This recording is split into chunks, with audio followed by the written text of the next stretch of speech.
Bismillahirrahmanirrahim. Innal hamdalillah nahmaduhu wa nasta'inuhu wa nastaghfiruh wa natubu ilayh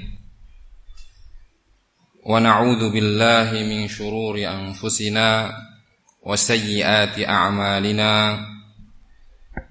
Man yahdihillahu fala mudilla lahu wa man yudlil fala hadiya lahu. Wa ashhadu an la ilaha illallah wahdahu la sharika lah. Wa ashhadu anna Muhammadan abduhu wa rasuluh. Ya ayyuhalladzina amanu ittaqullaha haqqa tuqatih wa la tamutunna illa wa antum muslimun.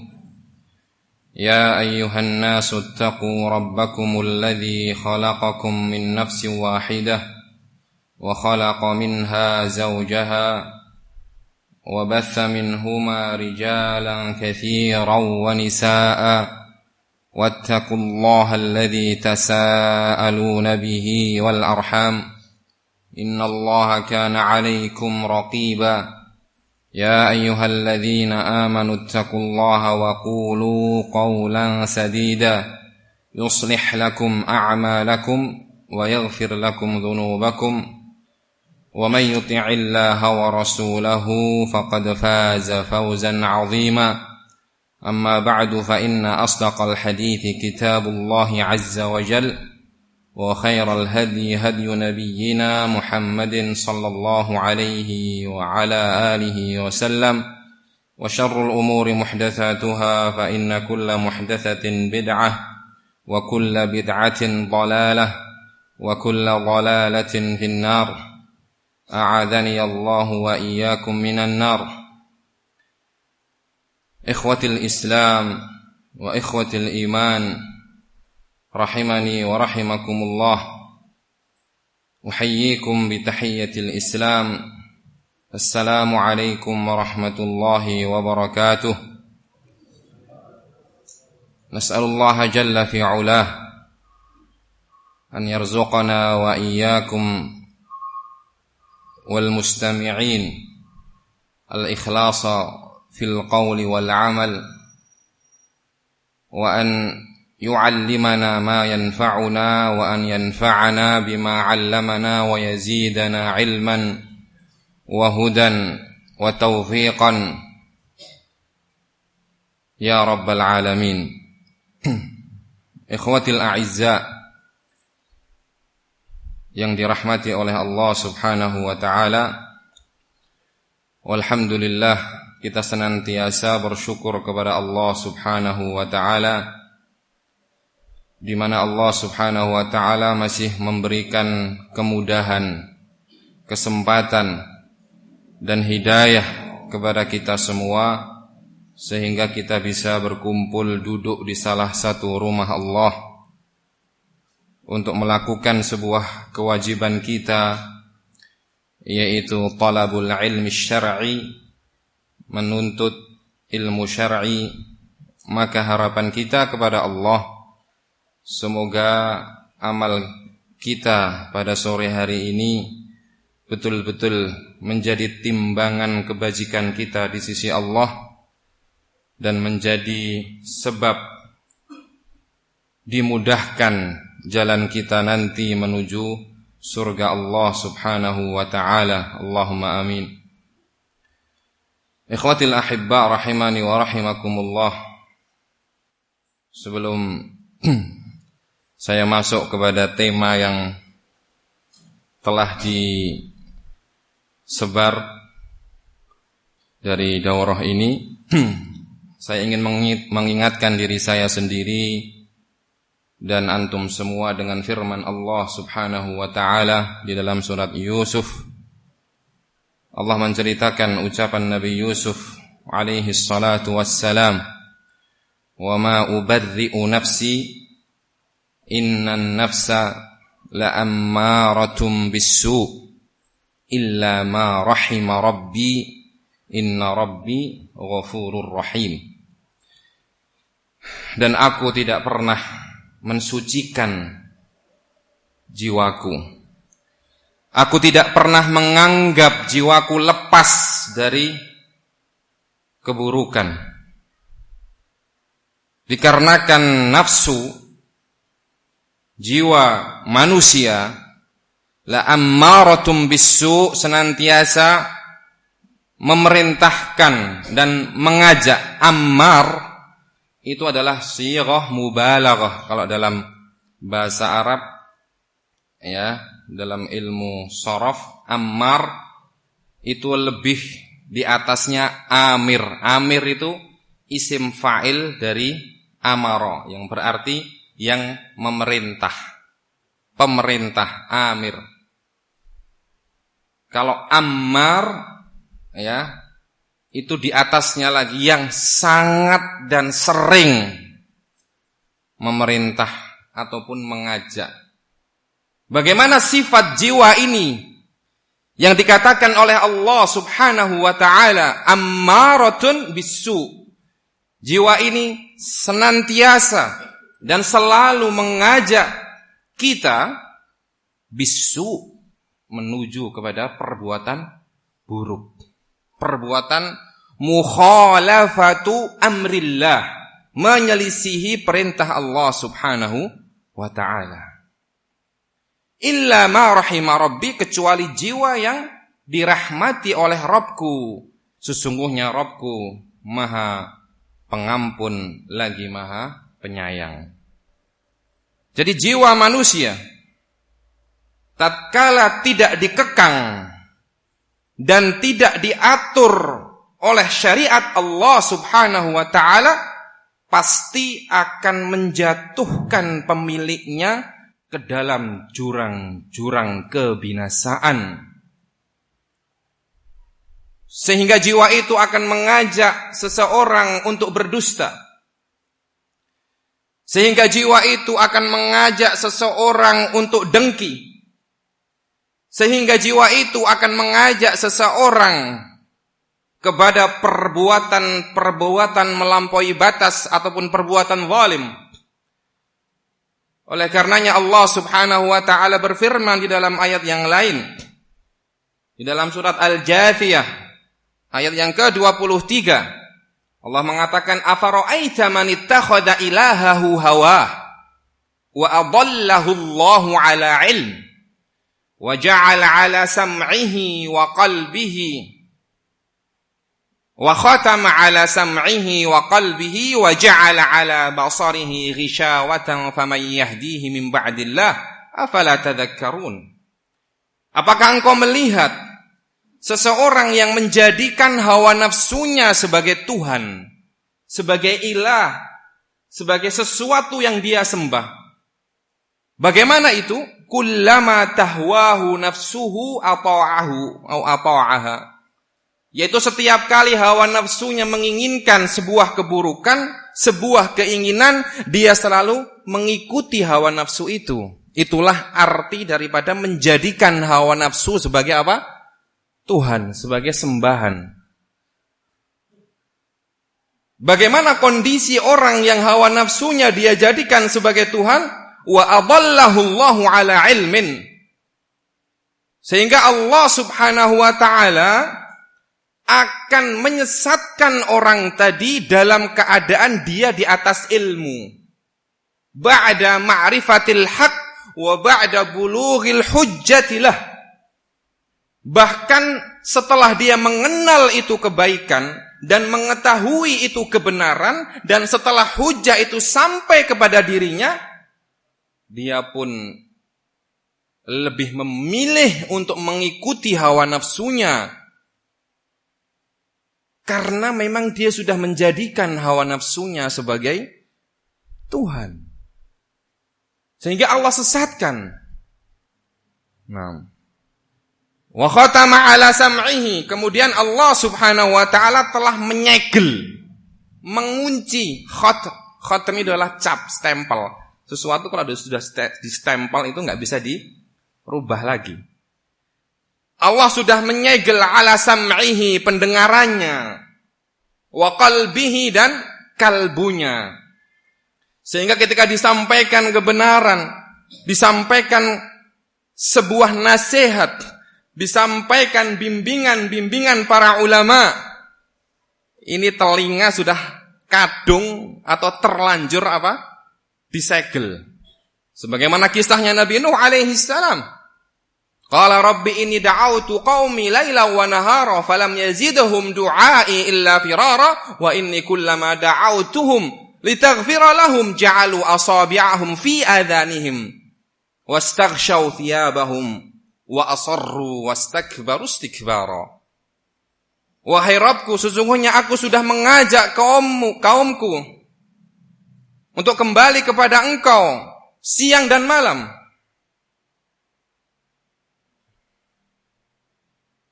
Dan setiap kali aku mengajak mereka supaya Engkau memberikan ampunan kepada mereka, bagaimana balasannya? Ja'alu asabi'ahum fi adhanihim. Mereka meletakkan jari jemari mereka ke dalam lubang telinga mereka, tidak mau mendengar hujah. Nah, karena itu tadi sudah Allah tutup. Sebabnya apa? Karena mereka lebih memilih hawa nafsunya sebagai panutannya yang selalu dia ikuti. Wastaghshaw thiyabahum, lebih dari itu, mereka bahkan menyelimutkan baju-baju mereka kepada diri mereka. Jadi enggak mau dengar apa-apa. Dan ini juga terjadi di berbagai macam fitnah-fitnah yang melanda kaum muslimin, terlebih khusus salafiyin.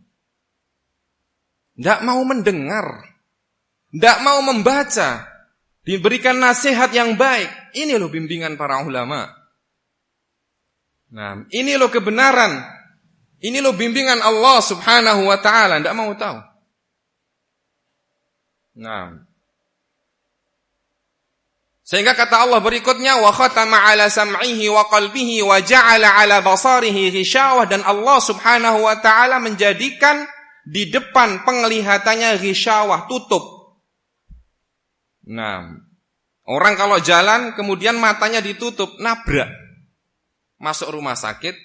Kalau selamat ya sembuh, kalau tidak bisa meninggal. Demikian pula ketika orang sudah ditutup penglihatannya oleh Allah subhanahu wa ta'ala untuk melihat kebenaran, sehingga dia tidak bisa mengambil kebenaran tersebut karena sudah tertutup. Akhirnya dia tersesat dan terbawa oleh arus fitnah, dan akhirnya dia terjerumus ke dalam jurang-jurang kebinasaan. Nah, kemudian Allah melanjutkan, faman yahdihi min ba'dillah. Kira-kira siapa yang bisa memberikan hidayah kepadanya setelah Allah menyesatkannya? Afala tadhakkarun, tidakkah kalian mengambil pelajaran? Tidakkah kalian menelaah, memikirkan hal tersebut? Maka marilah kita atur diri kita, marilah kita atur jiwa kita, kita kekang dan kita paksa untuk senantiasa tunduk dan patuh kepada perintah Allah subhanahu wa ta'ala dan perintah Rasulullah sallallahu alaihi wasallam. Ketika engkau ingin bersikap, bersikaplah karena Allah. Ketika engkau ingin berbicara, berbicaralah karena Allah, bukan karena engkau ingin mengobati sebuah luka yang ada dalam kalbumu, atau karena engkau ingin membalas dendammu. Itulah yang dinamakan hududun nafs. Berbicaralah karena Allah, karena engkau ingin menyampaikan kebenaran lillah, dengan tujuan supaya kebenaran itu sampai kepada hamba-hamba Allah, dan supaya Allah subhanahu wa ta'ala memberikan hidayah kepada hamba-hambanya. Bukan untuk menjatuhkan seseorang. Ketika engkau berbicara, tujuanmu bukan untuk membalas dendammu, bukan untuk mencaci maki atau mencela seseorang, tetapi engkau lakukan itu semua min ajli bayanil haq wa hidayatin nas, menjelaskan kebenaran dan agar orang mendapatkan hidayah. Dan itu yang kita inginkan. Para ulama, para masyayikh, kita semua menginginkan hal tersebut, supaya orang sadar, sebagai sebuah nasihat untuk diri kita pribadi dan untuk semua salafiyin. supaya orang mau mendengar dan mengetahui kebenaran yang sebenar-benarnya. Bagaimana bimbingan dan nasihat itu muncul dari para ulama. Allah Subhanahu wa ta'ala juga berfirman, "Ara'aita man ittakhadha ilahahu hawah." Dalam surat Al-Furqan, "Afa anta takunu 'alaihim wakila am tahsabu anna aktsarahum yasma'una aw ya'qilun." Naam. Kata Allah Subhanahu wa ta'ala, apakah engkau melihat orang yang menjadikan hawa nafsunya sebagai sembahannya? Apakah engkau yang akan menjaga mereka dan memberikan hidayah kepada mereka?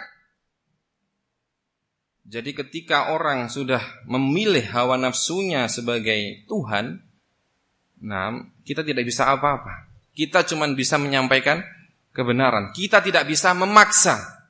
Bukan kita yang menjaga mereka dari kesesatan, tapi segala sesuatu adalah di tangan Allah Subhanahu wa ta'ala. Kemudian Allah lanjutkan, am tahsabu anna aktsarahum yasma'una aw ya'qilun. Apakah engkau menyangka bahwa kebanyakan dari mereka mau mendengar ataupun berpikir menggunakan akal sehat mereka? Inhum illa kal an'ami balhum adallu sabila. Tidaklah mereka kecuali seperti hewan-hewan ternak, bahkan mereka lebih sesat lagi jalannya. Karena kalbu mereka tidak mereka gunakan untuk berpikir. Karena pendengaran mereka tidak mereka gunakan untuk mendengarkan kebaikan dan kebenaran. Hewan lebih baik dan lebih lurus jalannya daripada mereka, karena hewan masih bisa mengambil sesuatu yang memberikan manfaat kepada diri mereka. Cari makan, cari perlindungan dari musuh. Sedangkan manusia yang diberikan akal oleh Allah Subhanahu wa ta'ala, tetapi lebih memilih hawa nafsunya untuk dijadikan panutan, sadar ataupun tidak, dia sedang mengantarkan jiwa dan raganya kepada sebuah kehancuran dan kebinasaan. Oleh karena itu Allah sebutkan mereka lebih sesat ya daripada binatang ternak tersebut. Sebagaimana firman Allah Subhanahu wa ta'ala di dalam surat Al-A'raf, "Wa laqad dzara'na li jahannama katsiran minal jinni wal ins lahum qulubun la yafqahuna biha. Walahum a'yunun la yubsiruna biha, walahum adhanun la yasma'una biha." Dan sungguh telah kami ciptakan para penghuni neraka dari kebanyakan jin dan manusia. Bagaimana sifat mereka? Mereka memiliki qulub, kalbu, tetapi tidak mereka gunakan untuk berpikir. Demikian pula mereka memiliki penglihatan yang tidak mereka gunakan untuk melihat dan mencari kebenaran.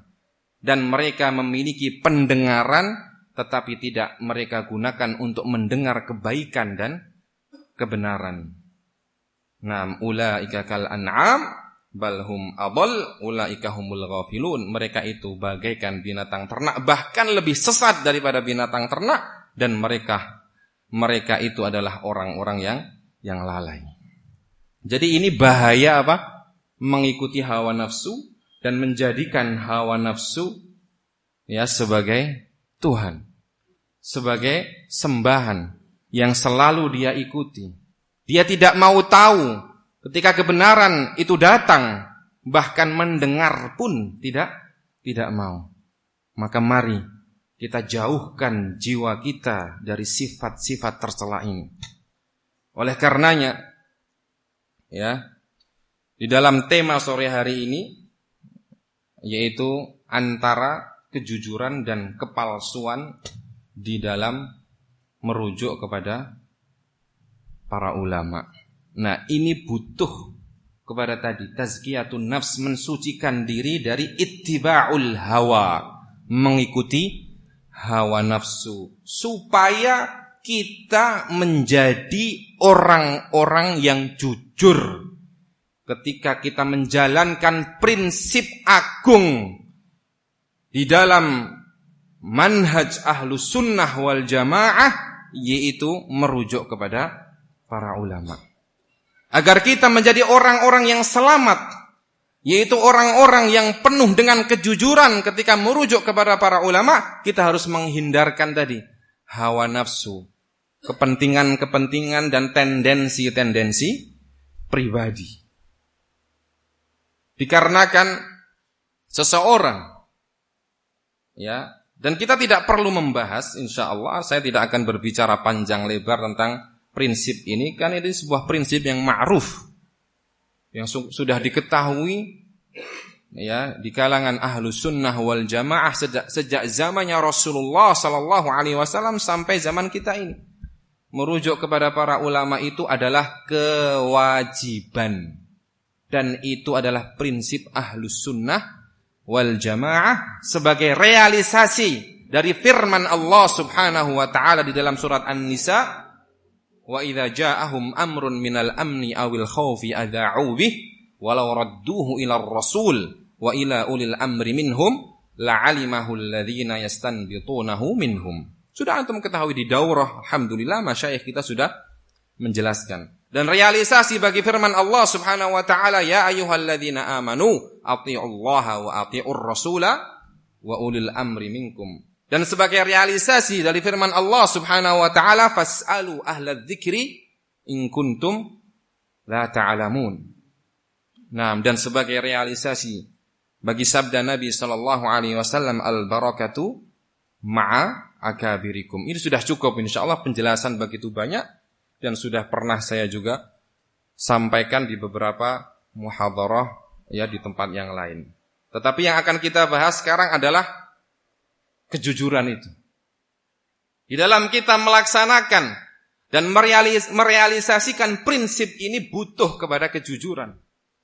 Dikarenakan kejujuran itu tidak sebatas dalam lisan. Ini yang perlu kita fahami dengan seksama. Bahwa as-sidqu, ya, kejujuran itu tidak hanya sebatas, ya, dalam apa? Lisan saja. Nah, di mana definisi dari as-sidq, ya, kita akan sedikit bacakan, ya, dari Mu'jam Maqayisil Lughah, Lisanul Arab, dan juga Mukhtarus Sihah tentang as-sidq. Lughatan adalah diddul kadhib. Jujur itu adalah kebalikan dari dusta. Wa aslu sadaqa yadullu ala quwwatin fi syai'i qawlan wa ghairahu. Dan kata-kata sod, dal dan qaf, sadaqa, itu dalam bahasa Arab menunjukkan kekuatan. Nanti akan kita bacakan kalam nafis, sebuah ucapan yang sangat berharga dari Al-Allamah Syekhul Islam Ibnul Qayyim rahimahullah tentang kedudukan kejujuran. Ya, di mana jujur itu sendiri dari segi etimologi bermakna apa? Menunjukkan kekuatan dalam sesuatu, baik ucapan maupun yang lain. Naam. Wa min dzalika as-sidqu summiya bidzalika liquwwatihi fi nafsihi. Dan as-sidq, ya, dinamakan as-sidq itu karena memang dia memiliki kekuatan pada dirinya sendiri, ya, yang bisa menjadi senjata. Wali annal kadhiba la quwwata lahu wa huwa batil. Dan sebaliknya, kalau kejujuran itu mengandung kekuatan, maka al-kadhib, kedustaan itu, la quwwata lahu, tidak memiliki apa? Kekuatan. Kama yuqal, sebagaimana sering dikatakan dalam mathal al-Arab, al-kadhibu habluhu qasir, sur'ana ma yankashif. Bahwasanya kedustaan itu talinya itu pendek, ya, cepat terbongkar.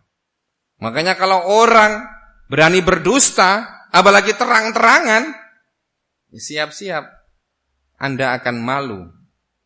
Tapi janganlah malu kepada manusia, malulah kepada Allah dan kepada diri Anda sendiri sebelum Anda malu terhadap makhluk Allah, dan bertaubatlah kepada Allah Subhanahu wa taala jika engkau termasuk dari orang-orang yang baik dan berbuat baik.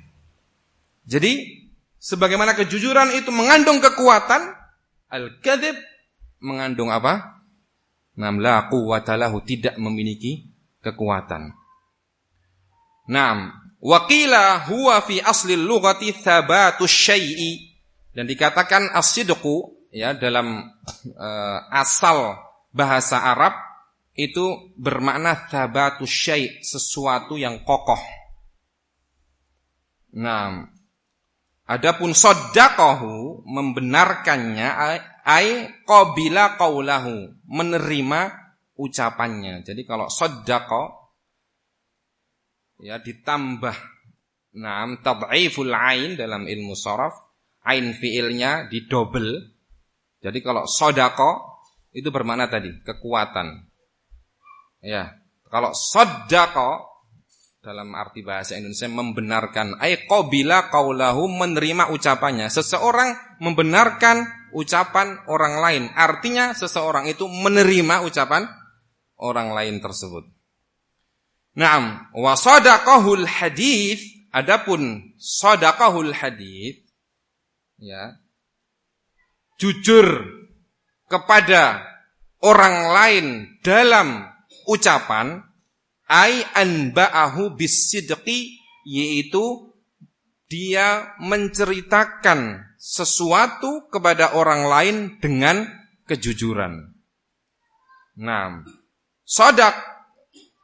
sadaqtul qauma ay qultu lahum sidqan. Sebagaimana ucapan sadaqtul qauma, aku jujur terhadap sebuah kaum. Artinya apa? Saya mengucapkan ucapan yang jujur kepada mereka. Nah, sedangkan Syekh Al-Allamah Ibnu Utsaimin menceritakan bahwa menafsirkan ataupun memberikan definisi al-kadzib, kebalikan dari jujur itu adalah an yukhbiral insanu bi khilafil waqi'. Seseorang bercerita tentang sesuatu tetapi bi khilafil waqi', menyelisihi realita yang ada. Itu adalah dusta. Sehingga kalau sadaqtul qaum, saya berbuat jujur, menyampaikan berita yang jujur kepada sebuah kaum, artinya saya bercerita sesuatu yang sesuai dengan realita yang ada. Nah, fayaqul, kata beliau, misalnya orang yang berdusta itu mengatakan hasala kadza wa huwa kadzib, telah terjadi seperti ini. Cerita dia di sebuah majelis di kota tertentu terjadi seperti ini. Wa huwa kadzib, padahal dia berdusta. Au qala fulanun kadza, atau dia mengatakan si fulan berbuat demikian. Wa huwa kadzib, dan dia berdusta. Ternyata fulan tersebut tidak berbuat demikian. Ketika dia bercerita telah terjadi kejadian seperti ini di sebuah majelis di kota tertentu, ternyata yang terjadi tidak seperti itu. Itu artinya berdusta. Naam. Fahuwal ikhbaru bi khilafil waqi', maka dusta itu adalah menceritakan sebuah berita yang tidak sesuai atau menyelisihi realita yang ada. Nah, ini arti as-sidq ya secara bahasa. Adapun secara istilah, nah, ya dikatakan dalam Al-Wadhih fi Ushul al-Fiqh Ibnu Aqil, huwal khabaru 'ani syai'i 'ala ma huwa bihi wa huwa naqidul kadzib, hampir sama, yaitu sebuah berita yang sesuai dengan kondisi yang sebenarnya. Ya, yang itu merupakan kebalikan dari dusta. Naam. Kemudian Al-Baji dalam Ihkamul Fusul, beliau mengatakan as-sidqu al-wasful mukhbaru anhu ala ma huwa bihi. Jadi sama intinya. Yang namanya as-sidq, jujur itu adalah sebuah sifat ya yang diceritakan ala ma huwa bihi, yang sesuai dengan hakikatnya. Sebuah keadaan yang diceritakan yang sesuai dengan hakikatnya.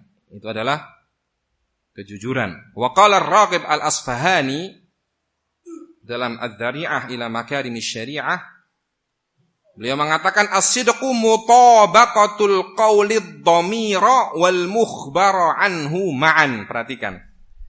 Yang namanya kejujuran itu adalah kesesuaian, keselarasan antara ucapan ad-dhamira terhadap hati, terhadap kalbu. Jadi ucapan sesuai dengan isi hati. Wal mukhbar anhu, dan juga sesuai dengan kenyataan yang dia ceritakan, yang dia ucapkan. Jadi mencakup 3 hal. Antara ucapan sesuai dengan kenyataannya dan sesuai dengan isi hatinya. Nah, wa matan kharama syartun min dzalika lam yakun sidqan taman, dan manakala ada salah satu dari 3 syarat tadi hilang, maka kejujuran itu tidak sempurna. Ini pembahasan secara makna as-sidq, kejujuran. Kita insyaallah akan mendengarkan beberapa firman Allah Subhanahu wa ta'ala yang akan menjelaskan kepada kita semua bahwa yang namanya kejujuran itu tidak hanya sebatas dalam lisan, bahkan mencakup seluruh aspek kehidupan kita. Sidqun fin niyat, ada yang namanya jujur dalam niat-niat kita, yaitu engkau meniatkan pada setiap ucapan dan perbuatanmu lillah, hanya untuk Allah Subhanahu wa ta'ala. Wasidqun fil aqwal, dan juga kejujuran dalam ucapan, yaitu engkau mengucapkan sebuah ucapan yang sesuai dengan kenyataan yang ada. Wasidqun fil a'mal, demikian pula kejujuran dalam perbuatan, yaitu engkau jadikan perbuatanmu sesuai dengan perintah Allah Subhanahu wa ta'ala. Wasidqun fil ahwal, juga kejujuran dalam kondisi, dalam bersikap, yaitu sikap-sikapmu dan kondisi dalam hidupmu engkau selalu sesuaikan dengan perintah Allah Subhanahu wa ta'ala. Allah Subhanahu wa ta'ala telah berfirman di dalam surat At-Taubah ayat yang ke-119, ya ayyuhalladzina amanu taqullaha wa kunu ma'as shadiqin, wahai orang-orang yang beriman, bertakwalah kepada Allah dan jadilah kalian bersama orang-orang yang jujur. Mari kita dengarkan ya Asy-Syaikh Al-Allamah Abdurrahman As-Sa'di rahimahullah, beliau mengatakan ketika Allah mengatakan wa kunu ma'as shadiqin, jadilah kalian orang yang senantiasa bersama orang-orang yang sabar, fi aqwalihim wa af'alihim wa ahwalihim. Orang-orang yang jujur itu bagaimana? Adalah orang-orang yang jujur dalam ucapan-ucapan mereka, di dalam perbuatan-perbuatan mereka, dan di dalam keadaan-keadaan dan sikap-sikap mereka. Alladzina aqwaluhum sidqun wa a'maluhum wa ahwaluhum la takunu illa sidqan, yang mana ucapan-ucapan mereka benar, jujur, perbuatan-perbuatan dan amalan mereka serta sikap-sikap dan keadaan mereka tidaklah terjadi kecuali kejujuran, khaliyatan minal kasali wal futur, yang terbebas dari kemalasan dan juga futur, kebosanan, salimatan minal maqasidis sayyi'ah. Perhatikan, dan juga ya perbuatan serta ucapan mereka selamat dari maksud-maksud dan niat-niat yang buruk. Mustamilatan alal ikhlas wan niyyatis salihah, dan ucapan serta perbuatan dan sikap mereka senantiasa mengandung dan mencakup ikhlas dan niat yang baik. Fa innas sidqa yahdi ilal bir wa innal birra yahdi ilal jannah. Dikarenakan kejujuran itu akan mengantarkan kepada perbuatan baik, dan perbuatan baik akan mengantarkan kepada al-jannah, surga. Jadi di sini kita tahu bahwa kejujuran itu tidak sebatas dalam apa? perbuatan. Kejujuran di dalam niat, kejujuran dalam ucapan, kejujuran dalam perbuatan, kejujuran dalam bersikap, itu semua butuh kejujuran. Allah Subhanahu wa taala juga berfirman di dalam surat Al-Ahzab ayat yang ke-24 dan 25. Minal mu'minina rijalun shadaqu ma 'ahadullaha 'alaihi, faminhum man qadha nahbahu wa minhum man yantazir wa ma baddalu tabdila. Kata Allah Subhanahu wa taala, di antara orang-orang yang beriman, rijalun, ada para lelaki yang memang betul-betul para lelaki, punya sifat kelelakian. Bagaimana sifat mereka? Shadaqu ma'ahadullaha alaih, mereka menunaikan apa yang mereka janjikan untuk Allah. Ketika mereka sudah berjanji, berniat dan bertekad untuk membela agama Allah, maka orang-orang ini, para lelaki ini, para pejuang ini menunaikan janji mereka. Faminhum man qadha nahbah, maka sebagian dari mereka ada yang menghabiskan dan menunaikan janjinya, baik dengan meninggal ketika dia berperang di jalan Allah, ataupun dia menunaikan janjinya tersebut dengan amal soleh. Wa minhum man yantazir, dan di antara mereka ada yang masih menunggu. Wa ma baddalu tabdila, akan tetapi mereka tidak pernah baddalu, mengganti, tabdila, dengan sebuah gantian. Mereka tidak pernah merubah prinsip mereka. Ketika mereka sudah bertekad untuk memiliki kejujuran dan menunaikan janji mereka untuk Allah, mereka pegang erat-erat janji itu, dan mereka tidak pernah menggantinya, dan mereka tidak pernah merubahnya. Oleh karena itu Allah melanjutkan liyajziyallahu as-shadiqina bisidqihim, agar supaya Allah Subhanahu wa taala memberikan balasan yang baik terhadap orang-orang yang jujur atas kejujuran mereka, wa yu'adzibal munafiqina in syaa'a aw yatuba 'alaihim, dan agar Allah Subhanahu wa taala memberikan taubat kepada orang-orang munafik jika Allah kehendaki. Naam, ya. Wa yu'adzibal munafiqin, dan agar Allah Subhanahu wa taala memberikan azab kepada orang-orang munafik, insya, jika Allah berkehendak, au yatuba alaihim, atau agar Allah memberikan taubat kepada mereka dengan memberikan hidayah kepada mereka untuk bertaubat kepadanya, kemudian Allah menerima taubat mereka. Jadi ini Allah Subhanahu wa taala bahkan kepada orang-orang munafik pun tidak pernah menutup pintu taubat. Allah Subhanahu wa taala masih memberikan kesempatan kepada mereka untuk bertaubat, yang memang mereka punya niat yang baik.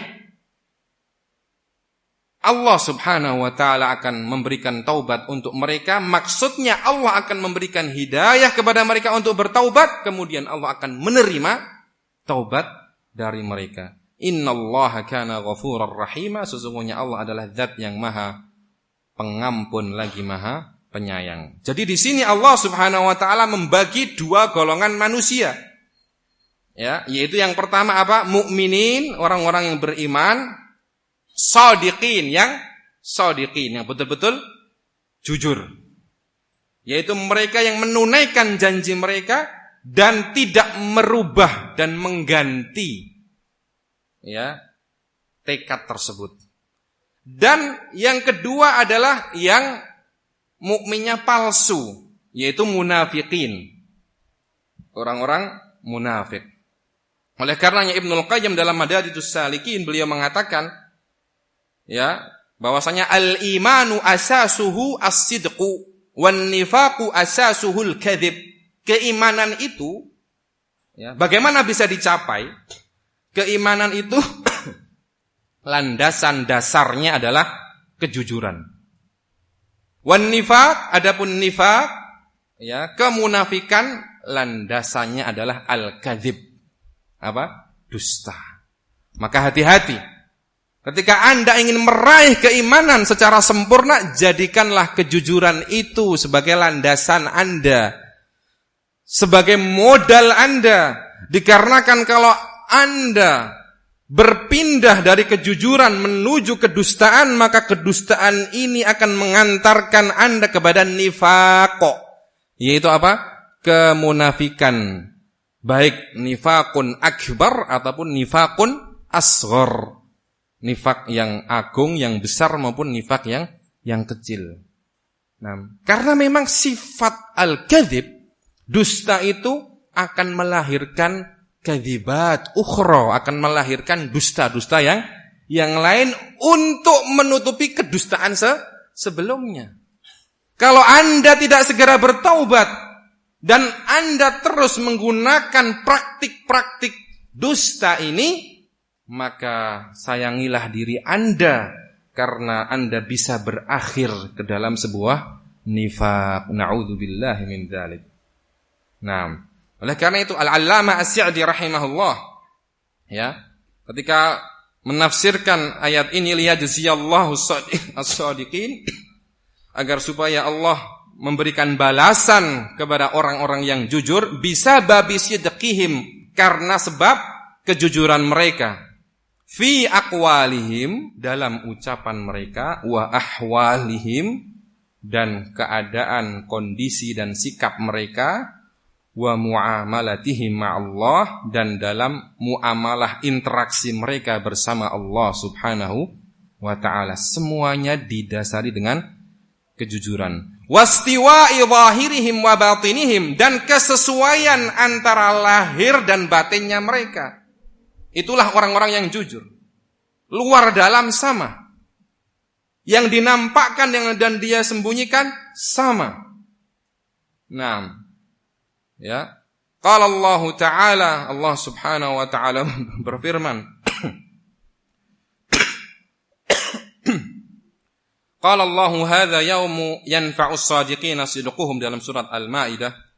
Allah berfirman, Allah Subhanahu wa Ta'ala berfirman menceritakan bagaimana sebuah manfaat yang besar kejujuran ini di hari kiamat kelak. Bahkan Allah ceritakan bahwa tidak ada yang bisa menyelamatkan seseorang ketika itu kecuali kejujurannya. Allah berfirman pada hari kiamat. Nah, Allah berfirman pada hari ketika yanfa'us shadiqina sidquhum, kejujuran orang-orang yang jujur akan memberikan manfaat kepada mereka. Apa itu? Lahum jannatun tajri min tahtihal anhar. Mereka akan mendapatkan surga-surga yang mengalir di bawahnya sungai-sungai, khalidina fiha abada. Mereka akan kekal di dalamnya. Di sini Allah Subhanahu wa Ta'ala menjelaskan kondisi hamba-hambanya di hari kiamat. Dan Allah juga menjelaskan siapa yang akan berhasil dan selamat dan siapa yang akan binasa. Dan siapa yang akan sengsara dan siapa yang akan bahagia. Allah jelaskan dalam ayat ini. Nah, maka orang yang akan selamat dan orang yang akan bahagia adalah siapa? As-shadiqun. Orang-orang yang jujur. Siapa mereka as-shadiqun?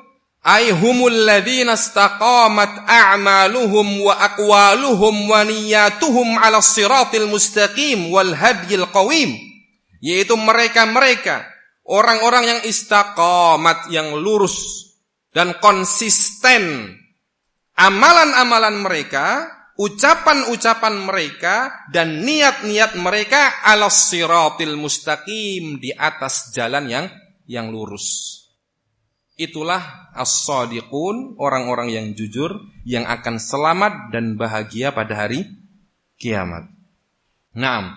Wal hadyil qawim, dan juga orang-orang yang lurus dan konsisten, ucapan, amalan dan niat mereka di atas petunjuk yang lurus.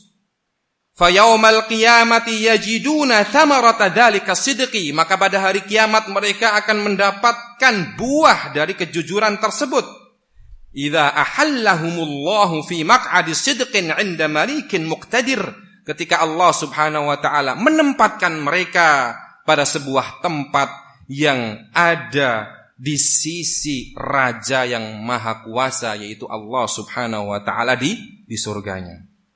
Walihada qal, oleh karena itu Allah berfirman, lahum jannat, mereka akan mendapatkan surga, kebun-kebun yang mengalir di bawahnya sungai-sungai, mereka kekal padanya, radhiyallahu anhum, tambah lagi Allah akan ridha terhadap mereka, wa radu anhu, dan mereka pun ridha terhadap Allah. Dzalikal fawzul azim, itulah kemenangan yang agung. Naam. Wal kadzibun, adapun orang-orang yang dusta, bididdihim, maka mereka akan mendapatkan kebalikan dari apa yang mereka dapatkan. Sayajiduna darara kadzibihim waftiraihim wa thamarata a'malihimul fasidah. Maka mereka di hari kiamat kelak akan mendapatkan keburukan dan efek-efek negatif daripada kedustaan mereka dan perkara-perkara yang mereka ada-adakan. Ya, mungkin mereka menuduh saudaranya, mereka mengatasnamakan ucapan kepada seseorang atau bahkan kepada para ulama. Nah, ini akibat buruknya akan mereka temui di hari kiamat. Nas'alullah as-salama wa thamarata a'malihim, demikian pula buah dari amalan-amalan yang buruk yang telah mereka lakukan akan mereka temui. Nah, kembali kepada ayat tadi dalam surat Al-Ahzab, ketika Allah membalas orang-orang yang jujur dengan kejujuran mereka, Syekh As-Sa'di mengatakan, qaddarna ma qaddarna, ya, kami telah mentakdirkan kejadian-kejadian yang telah kami takdirkan, min hadhil fitan wal mihan waz zalazil, dari berbagai macam fitnah dan berbagai macam bencana dan berbagai macam zalazil. Zilzal itu adalah apa? Gempa. Artinya kejadian-kejadian yang membuat kita semua menjadi goncang. Jadi memang itu sengaja Allah takdirkan untuk kita. Supaya apa? Kata beliau, liyatabayyana as-sadiqu minal kadhib fayajziyas sadiqina bisidqihim, agar supaya jelas dan tampak siapakah orang-orang yang betul-betul jujur dan siapakah orang-orang yang ternyata berdusta di dalam dia beragama, di dalam dia bermanhaj, di dalam dia beramal, di dalam dia berdakwah, di dalam dia berucap. Maka dengan adanya fitnah ini, ya, dengan adanya ujian-ujian ini, dengan adanya sebuah perkara yang menggoncang sebuah komunitas maupun masyarakat kaum mukminin, disitulah akan terpisah dan tampak siapa orang-orang yang betul-betul jujur dan siapa orang-orang yang berdusta. Jadi ini sunnatullah yang tidak bisa kita tolak. Ini merupakan kehendak Allah pada hambanya yang memang sudah Allah takdirkan, yang mengandung hikmah yang begitu besar.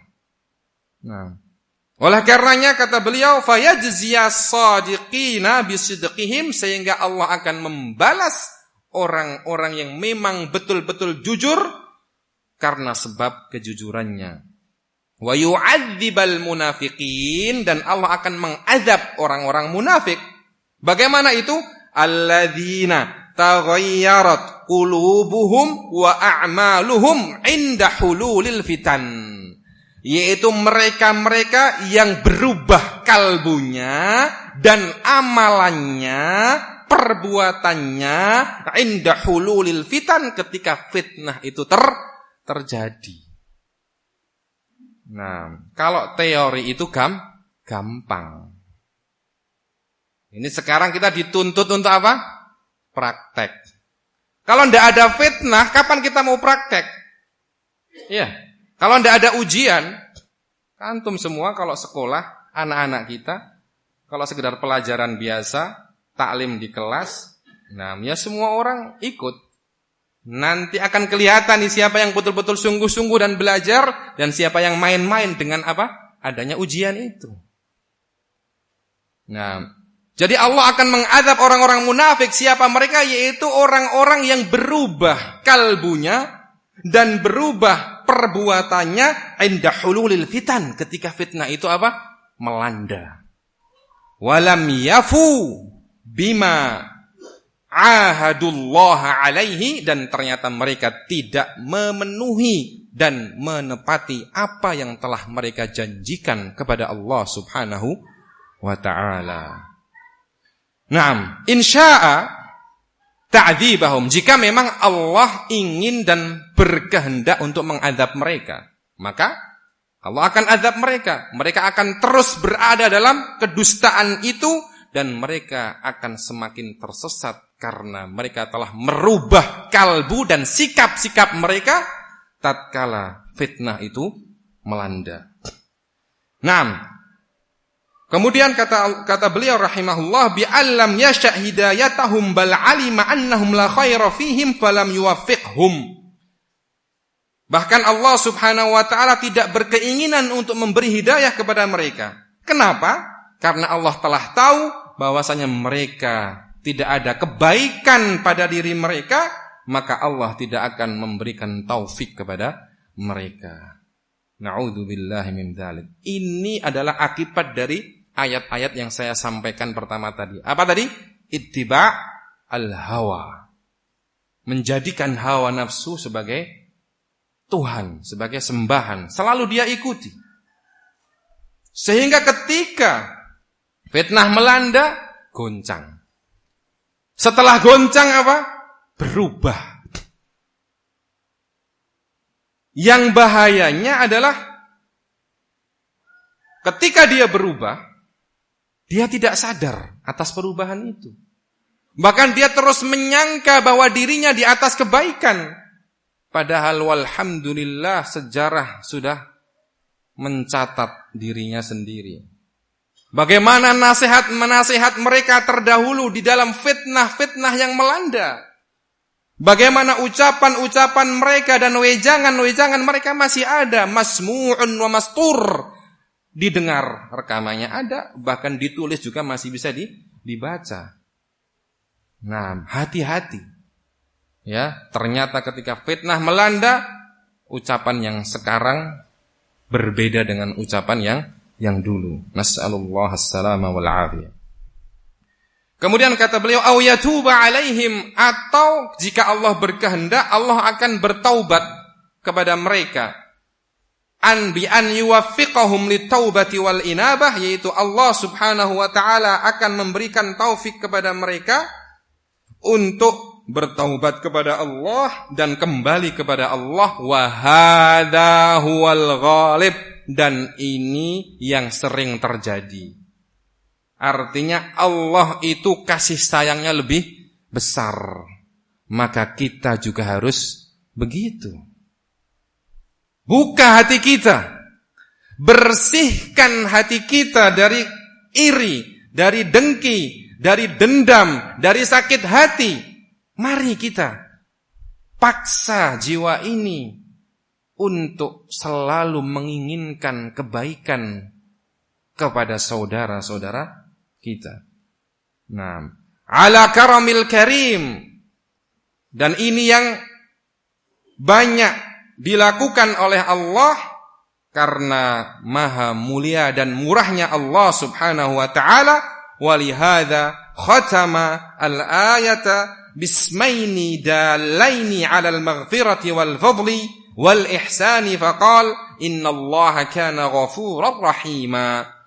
Ya, kata beliau rahimahullah, oleh karena itu Allah Subhanahu wa taala menutup ayat yang mulia ini dengan dua nama Allah yang mulia, yang menunjukkan atas sifat Allah yang menerima dan mengampuni, dan sifat keutamaan dan kebaikan yang selalu Allah Subhanahu wa ta'ala berikan untuk para hambanya, yaitu dengan firman Allah, sesungguhnya Allah Ghafura, maha pengampun, Rahima, dan maha penyayang. Naam, Ghafuran lidzunubil musrifin ala anfusihim walau aktsaru minal isyan, yaitu Allah Subhanahu wa ta'ala Ghafur. Ghafur itu seperti tadi di awal saya sampaikan adalah sighah mubalaghah, sifat yang menunjukkan berlebih. Kalau ghafir itu isim fa'il, yang berarti orang ataupun sesuatu ataupun zat yang mengampuni. Kalau ghafur itu adalah zat yang banyak dan sering mengampuni. Demikian pula ghaffar juga sirah mubalaghah. Allah mengatakan apa? Innallaha kana ghafuran rahima. Sesungguhnya Allah itu adalah zat yang maha banyak pengampunannya, yaitu mengampuni dosa-dosa al-musrifin, orang-orang yang telah melampaui batas, ala anfusihim, terhadap diri-diri mereka, walau aktsaru minal isyan, walaupun mereka telah banyak berbuat maksiat, idza atau bil matab, jika memang mereka bertaubat. Rahima, Allah adalah maha pengasih bihim, terhadap mereka, haitsu waffaqahum litaubah, di mana Allah memberikan taufik kepada mereka untuk bertaubat, tsumma qabilaha minhum, kemudian Allah menerima taubat itu dari mereka. Allah yang memberikan hidayah kepada mereka untuk bertaubat, dan Allah juga yang menerima taubat mereka. Inilah sifat mulia Allah Subhanahu wa ta'ala. Maka kita juga harus demikian.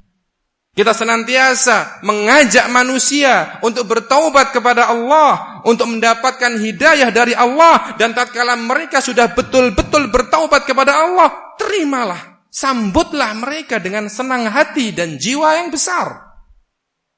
Bantulah mereka untuk bertaubat.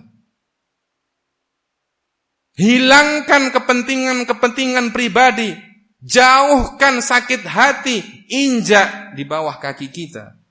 Kama qala Syekhuna Rabi, hafizahullahu ta'ala wa ra'ah.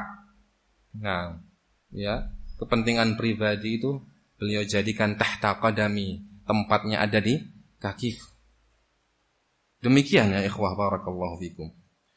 Tsumma qabilaha minhum, kemudian Allah menerima taubat itu dari mereka, wa satara alaihim, dan Allah bahkan menutupi dosa itu dari mereka. Naam majtarahuhu, yaitu dosa-dosa yang telah mereka lakukan di masa-masa yang lalu. Kita juga demikian.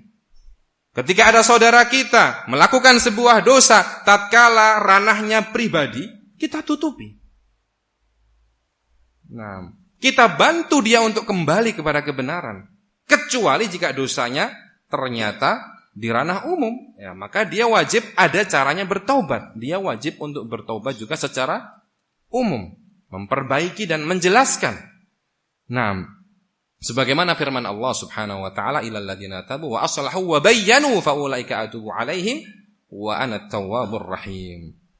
Nah, kemudian Allah Subhanahu wa ta'ala berfirman di dalam surat An-Nisa ayat yang ke-69, man yuti'illaha war rasula fa ulaika ma'al ladzina an'ama Allahu 'alaihim minan nabiyyin was-siddiqin wasyuhada was-salihin wa hasuna ulaika rafiqa. Barang siapa yang mentaati Allah dan Rasulnya, maka mereka itu akan bersama orang-orang yang Allah beri nikmat dari kalangan para nabi dan orang-orang siddiqin.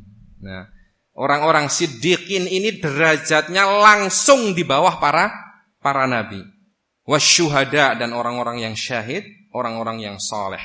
Jadi di atasnya orang-orang saleh, bahkan di atasnya para syuhada, orang-orang yang syahid meninggal dalam membela agama Allah Subhanahu wa ta'ala dalam peperangan. As-siddiqin derajatnya di bawah para nabi. Siapa mereka? Was-siddiqun humul ladzina kamula tasdiquhum bima ja'at bihir rusul, yaitu mereka-mereka yang sempurna pembenaran mereka terhadap apa-apa yang dibawa oleh para rasul.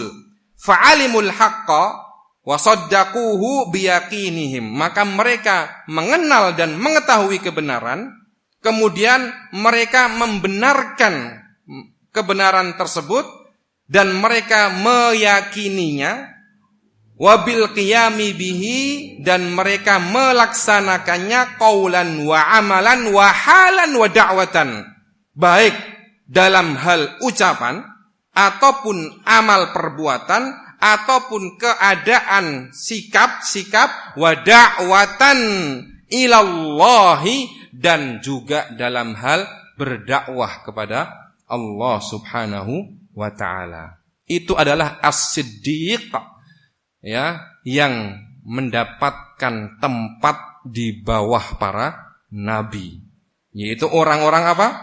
Yang mengetahui kebenaran, kemudian setelah mereka ketahui kebenaran itu mereka benarkan, mereka yakini, yaitu dengan cara apa? Mereka ucapkan kebenaran itu, mereka lakukan dalam perbuatan mereka, mereka wujudkan dalam keadaan dan sikap-sikap mereka, dan mereka wujudkan pula dalam dakwah ilallah, di dalam berdakwah kepada Allah Subhanahu wa taala. Itulah ya derajat as-sidq, kejujuran yang tinggi.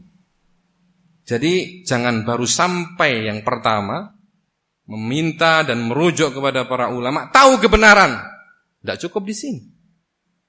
Ada marhalah, proses dan juga kewajiban berikutnya agar kita betul-betul menjadi orang yang jujur. Naam. Kemudian Allah Subhanahu wa taala juga berfirman di dalam surat Az-Zumar ayat yang ke-33, walladzi jaa'a bis-sidqi wa shaddaqa bihi ulaika humul muttaqun. Dan orang-orang yang datang dengan kejujuran, dengan kebenaran, wa shaddaqa bihi, dan membenarkannya, ulaika humul muttaqun, mereka itulah orang-orang yang bertakwa. Naam, dikatakan oleh Asy-Syaikh As-Sa'di rahimahullah, walladzi jaa'a bis-sidqi, dan orang yang membawa kebenaran, membawa kejujuran fi qaulihi wa amalihi. Perhatikan, ini penting. Jujur di dalam ucapan dan perbuatannya. Fadakhala fi dzalikal anbiya'u wa man qama maqamahum. Maka masuk dalam ayat ini, dalam keutamaan ini adalah para nabi dan orang yang menduduki kedudukan mereka. Mimman shadaqa fima qalahu an khabarillahi wa ahkami, yaitu dari kalangan orang-orang yang jujur di dalam ucapannya, yang dia membawakan khabar, berita dari Allah, dan membawakan hukum-hukum Allah, wa fima fa'alahu min khisalis sidqi, dan dalam hal perbuatan-perbuatannya yang menunjukkan sifat dan perangai kejujuran.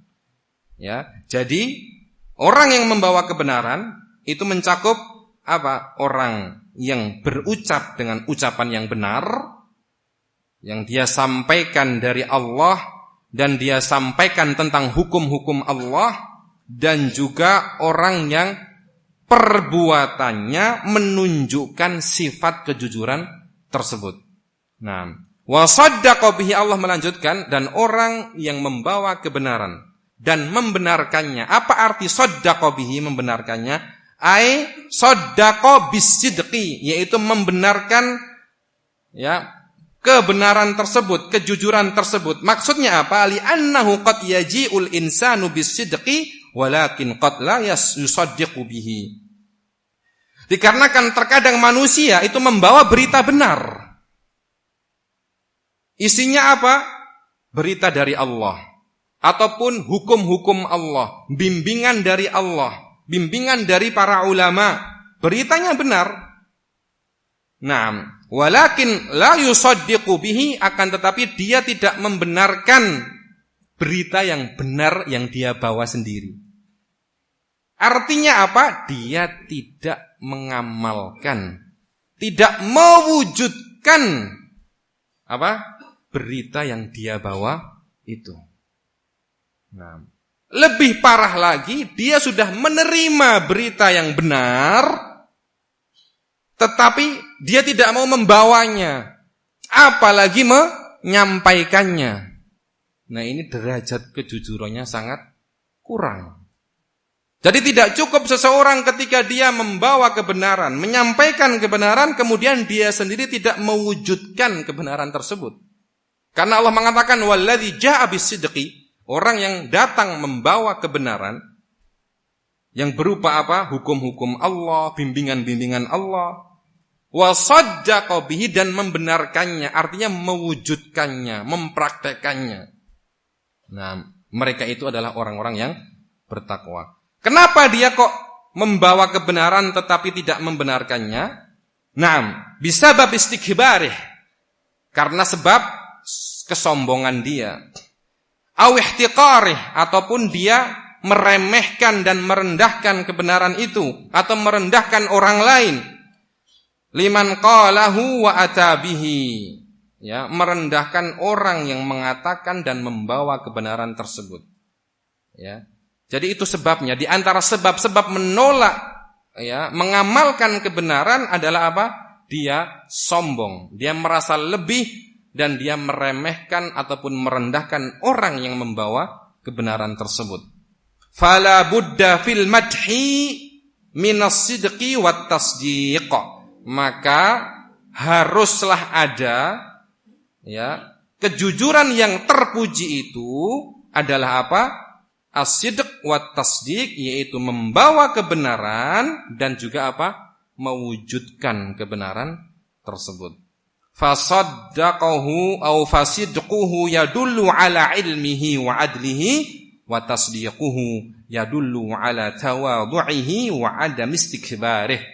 Maka kejujurannya itu, kebenaran yang dia bawa itu menunjukkan ilmu dan keadilan yang ada padanya, dan mewujudkan kebenaran itu menunjukkan sikap tawadhu yang dia miliki, dan tidak ada sikap kesombongan pada dirinya. Ulaika, yaitu orang-orang yang demikian itu, yang bisa mengumpulkan dua sifat tadi, membawa kebenaran dan mewujudkan kebenaran tersebut, humul muttaqun, merekalah orang-orang yang bertakwa. Naam. Dan masih banyak lagi ayat-ayat yang berbicara tentang kejujuran, ya. Tetapi kita cukupkan sampai di sini. Naam. Ya, kemudian kita akan berpindah kepada poin berikutnya, ya. Dikarenakan juga kalau antum baca surat Al-Baqarah ayat 177, ketika Allah mengatakan laisal birra an tuwallu wujuhakum qibalal masyriqi wal maghribi, tidaklah kebaikan itu dengan engkau menghadapkan wajah kamu ke arah timur ataupun ke barat. Walakinnal birra, akan tetapi kebaikan itu man amana billah, orang yang beriman kepada Allah. Naam, wal yaumil akhiri, dan beriman kepada hari akhir. Wal malaikati, beriman kepada para malaikat. Wal kitabi, beriman kepada Alkitab. Wan nabiyyin, dan beriman kepada para nabi. Wa atal mala ala hubbihi, dan dia mensedekahkan harta yang dia cintai. Dzawil qurba, kepada kerabat-kerabat, wal yatama, kepada anak-anak yatim, wal masakin, kepada orang-orang miskin, wabnas sabil, dan kepada orang-orang yang terputus dalam perjalanannya, wasailin, dan kepada orang-orang yang meminta, wa fir riqab, dan kepada para budak, wa aqamas salata, dan menegakkan salat, wa ataz zakata, dan menunaikan zakat, wal mufuna bi ahdihim idza ahadu, dan orang-orang yang senantiasa menunaikan janjinya jika dia berjanji, was-sabirina fil ba'sa, dan orang-orang yang sabar dalam kesulitan, wad-dharra, dan kesusahan, wa hinal ba's, dan ketika datang itu sebuah kesulitan, ulaikal ladzina shadaqu, mereka itulah adalah orang-orang yang shadaqu, yang jujur.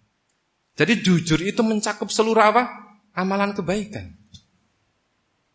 Beriman kepada Allah dalam hal i'tiqad, keyakinan, dalam hal muamalah kepada orang lain, di dalam berkorban dalam harta benda, itu adalah masuk dalam kategori apa? Kejujuran.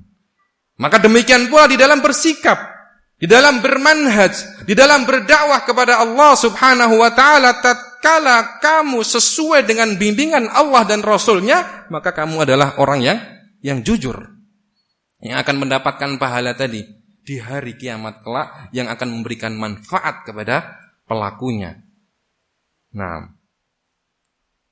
kemudian di sini saya akan membawakan ucapan Ibnul Qayyim rahimahullahu taala dalam kitab beliau Madarijus Salikin, nah, sebagai penegas dari apa yang telah lalu.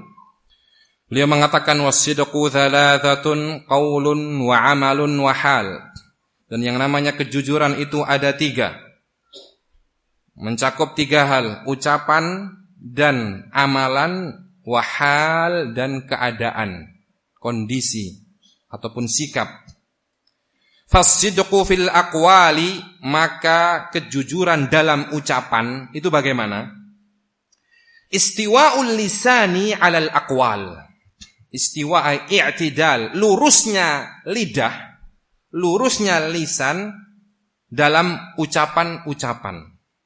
Artinya dia mengucapkan sesuatu yang lurus, yang sesuai dengan kenyataan tadi. Kastiwa as-sumbulati ala saqiha, sebagaimana lurusnya as-sumbulah. Sumbulah itu apa? Kelopak bunga. Ala saqiha, di atas tangkai bunganya. Sumbulah, ya, kelopak bunga. Sebagaimana firman Allah dalam surat Al-Baqarah.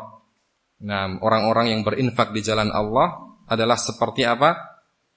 Ya, kamathali habbatin, seperti satu biji, ambatat, yang menumbuhkan sab'a sanabil, 7 kelopak bunga. Fi kulli sumbulatin, pada setiap kelopak bunga itu mi'atu habbah, ada 100 biji. Berarti berapa? 700. Satu biji menumbuhkan 7 kelopak, setiap kelopak ada 100. Berarti 700 kali. Itu perumpamaan orang yang berinfak di jalan Allah. Adakah biji yang isinya 100? Sangat jarang. Padi ataupun gandum, ya, dalam satu kelopak bunga paling ada berapa? Keutamaan orang yang berinfak di jalan Allah itu bagaikan seseorang yang menanam satu biji itu menumbuhkan 7 kelopak bunga, dan pada setiap kelopak bunga ada 100 biji. Nah, lurusnya lisan kita dalam ucapan adalah seperti lurusnya sumbulah, kelopak bunga tadi, di atas tangkainya. Karena kalau tangkainya miring ataupun bengkok, putus, bijinya tidak akan tumbuh dan matang menjadi buah. Nah, ya, itu sumbulah. Jadi kata Ibnul Qayyim, ya, jujur dalam ucapan adalah lurusnya lisan kita di dalam berucap, ya, artinya kita mengucapkan sesuatu yang jujur sesuai dengan kenyataan yang ada. Jujur yang kedua, wasidqu fil a'mal, dan juga kejujuran dalam perbuatan, dalam amalan. Istiwa'ul af'ali 'alal amri wal mutaba'ah, kastiwa'ir ra'si 'alal jasad. Yaitu lurusnya perbuatan di atas perintah dan mutaba'ah, dan mengikuti atau meneladani Rasulullah sallallahu alaihi wasallam.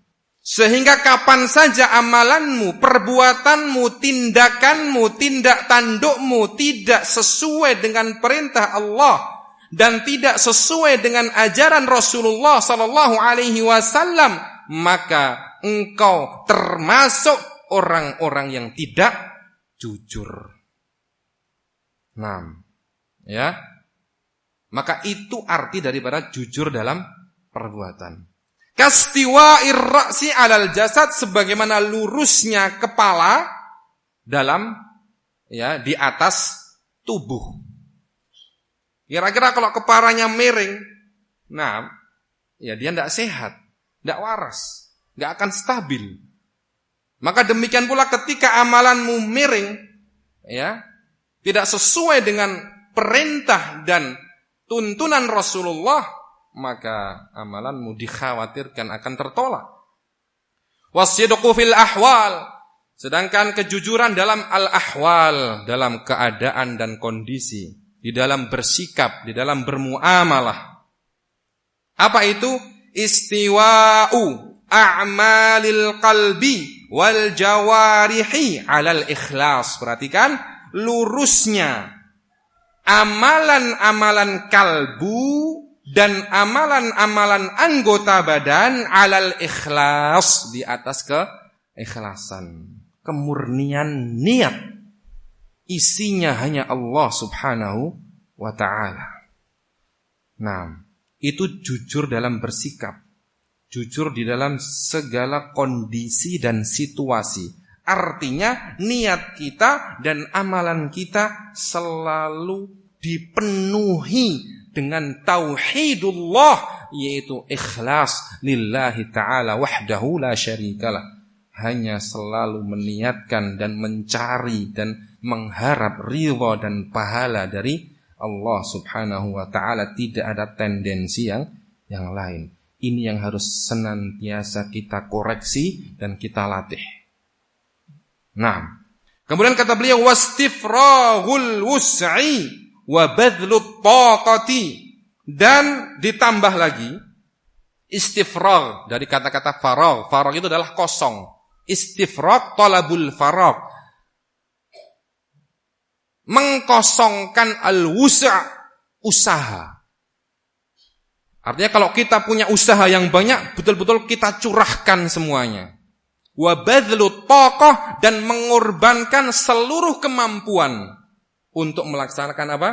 Tadi, ikhlas dalam niat dan di dalam amalan. Jadi memang butuh untuk adanya istifragh. Ini sebuah ungkapan yang sangat mendalam.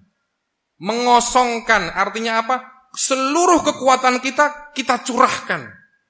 Dan seluruh kemampuan kita korbankan untuk bisa meraih keikhlasan di dalam apa? Hati, kalbu, dan di dalam ucapan dan perbuatan. Naam. Fabidzalika yakunul 'abdu minal ladzina ja'u bis-sidqi. Dengan hal inilah seorang hamba akan termasuk dari orang-orang yang betul-betul membawa as-sidq, kejujuran. Wa bihasabi kamali hadhil umuri fihi wa qiyamiha bihi takunu siddiqiyatuhu. Dan selaras dengan kesempurnaan perkara-perkara tadi pada diri seorang hamba, ya, maka sebesar itulah derajat siddiqiyah yang akan dia raih. Semakin dia ikhlaskan niatnya dalam kalbunya, ucapannya dan perbuatannya, semakin besar derajat siddiqiyah tadi, di bawah derajat para nabi yang akan dia raih. Walidzalika kana li Abi Bakrin As-Siddiq radhiyallahu anhu wa arwahu dzurwatu au dzirwati sanami siddiqiyah. Oleh karena itu Abu Bakar As-Siddiq meraih puncak daripada derajat siddiqiyah ini. Sanam itu apa? Punuk unta. Sebuah bagian unta yang paling tinggi. Nah, dzurwah itu puncaknya dari punuk unta, jadi puncaknya puncak. Oleh karena itu Abu Bakar radhiyallahu taala anhu bisa meraih puncak dari siddiqiyah dikarenakan apa? Ma waqara fi qalbihi, sesuatu yang menancap pada kalbunya. Sebagaimana dikatakan, ma sabaqana Abu Bakrin bi kathrati salatin wala siyamin walakin ma waqara fi qalbihi wa saddaqathul a'mal. Tidaklah Abu Bakar bisa mengalahkan kita semua dengan banyaknya salat, banyaknya zakat, bukan, tetapi sesuatu yang menancap pada kalbunya kemudian beliau wujudkan dalam amal perbuatan. Naam. Summiya siddiqu 'alal itlaq, summiya siddiqu 'alal itlaq, maka Abu Bakar adalah satu-satunya orang yang mendapat julukan as-siddiq secara mutlak. karena memang itu keutamaan dari Allah Subhanahu wa ta'ala yang Allah karuniakan untuk beliau. Sehingga keimanan Abu Bakar seorang kalau diletakkan pada sebuah timbangan dan keimanan seluruh umat Nabi Muhammad sallallahu alaihi wasallam diletakkan pada timbangan yang lain, maka keimanan Abu Bakar akan jeglek, yaitu jauh lebih berat. Itulah Abu Bakar As-Siddiq radhiyallahu taala anhu wa ardhah. Nah, kemudian kata beliau berikutnya, was-siddiqu ablaghu minas saduq. Was-saduqu ablaghu minas sadiq. Sebagaimana telah lalu juga, as-siddiq itu lebih tinggi derajatnya daripada as-saduq. Siddiq itu sighah apa? Mubalaghah, yang berarti sangat. Di bawahnya ada as-saduq. Dalam bahasa Arab seperti itu. Di bawahnya lagi ada as-sadiq. Kalau as-sadiq itu isim fa'il, orang yang jujur. Di atasnya ada as-saduq, sighah mubalaghah, ala wazni fa'ul. Di atasnya lagi as-siddiq, ala wazni fi'il. Nah, jadi derajat yang tertinggi dalam kejujuran itu adalah as-siddiqiyah, dan itulah yang diraih oleh as-sahabi al-fadhil Abu Bakar radhiyallahu taala anhu. Naam. Kemudian di sini saya akan bawakan sebuah ucapan ya yang sangat berharga dari Ibnul Qayyim rahimahullahu taala tentang keutamaan ya as-sidq, ya kesabaran, di mana beliau menjelaskan sebagaimana telah kita sampaikan di awal tentang definisi daripada kejujuran itu adalah sebuah kata yang bermakna apa? Kekuatan. Nah, dalam Madarijus Salikin Ibnul Qayyim rahimahullahu ta'ala mengatakan tentang kedudukan kejujuran. Wahia manzilatul qaumil a'zam. Bahwasanya kejujuran itu adalah sebuah kedudukan yang diraih oleh sebuah kaum yang agung.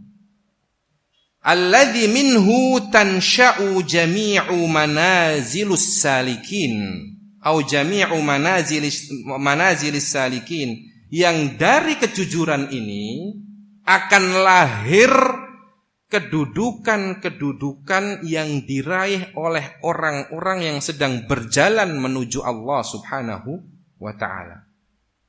Jadi kedudukan yang tinggi yang diraih oleh orang-orang yang sedang berjalan menuju Allah Subhanahu wa ta'ala itu diraih dengan besarnya kejujuran yang ada pada dirinya.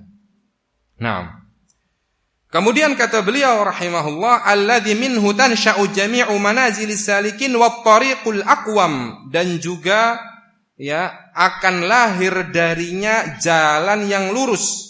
Man lam yasir alaihi, barang siapa yang tidak berjalan di atas kejujuran itu, fahuwa minal munqati'inal halikin, maka dia akan termasuk dari orang-orang yang terputus dan binasa. Wa bihi tamayyaza ahlun nifaqi min ahlil iman, dan dengan kejujuran itu akan terbedakan dan terpisahkan ahlun nifaq, orang-orang munafik, dan ahlul iman, orang-orang yang beriman. Wasukkanul jinani min ahlin niran, dan akan terpisahkan pula, terbedakan pula para penduduk surga dan penduduk neraka.